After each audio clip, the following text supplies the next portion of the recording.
অবশেষে ফিফার আমন্ত্রণ পেল বাংলাদেশ। আসিয়ান কাপে মাঠ মাতাতে যাচ্ছে হামজা চৌধুরী, সমিত সোমরা। ভারতের সর্বনাশ তো বাংলাদেশের পৌষ মাস, তৈরি হচ্ছে বাঘের ডেরা। এবার অপেক্ষা ফুটবল মহিমায় বিশ্ববাসীকে তাক লাগিয়ে দেয়ার।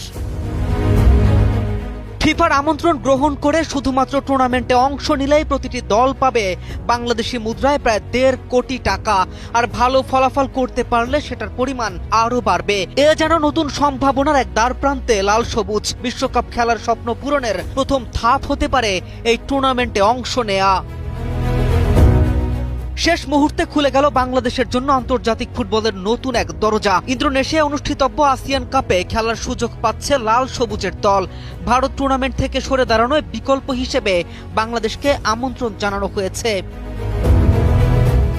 শুক্রবার বিকেলে বাফুফের জাতীয় দল কমিটির বিশেষ সভায় বিষয়টি নিয়ে আলোচনা হয়। সেখানে কমিটির সদস্যরা টুর্নামেন্টে অংশ নেয়ার ব্যাপারে ইতিবাচক মত দিয়েছেন। তবে এখনো চূড়ান্ত নিশ্চয়তার জন্য ফিফার অনুমোদনের অপেক্ষা করছে বাংলাদেশ।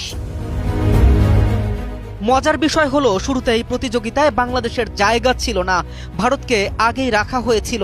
পরে একটি দল সরে দাঁড়ালে পাকিস্তান সুযোগ পায়। তখন বাংলাদেশকে কেন রাখা হয়নি তা নিয়ে দেশের ফুটবল মহলে সমালোচনাও হয়েছিল। এবার ভারতের সরে দাঁড়ানোর কারণেই সেই সুযোগ এসেছে বাংলাদেশের সামনে। আগামী 3 অক্টোবর ব্রাজিলের বিপক্ষে ম্যাচ থাকায় সেই ম্যাচকে ঘিরে প্রস্তুতিতে মনোযোগ দিতে আসিয়ান কাপ থেকে নিজেদের নাম প্রত্যাহার করেছে ভারত। বাংলাদেশের জন্য আরো স্বস্তির খবর, টুর্নামেন্টে অংশ নিতে বড় ধরনের আর্থিক চাপ নিতে হবে না বাফুফেকে।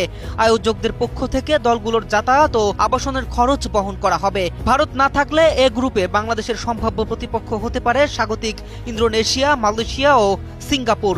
এখন অপেক্ষা শুধু ফিফার চূড়ান্ত সবুজ সংকেত।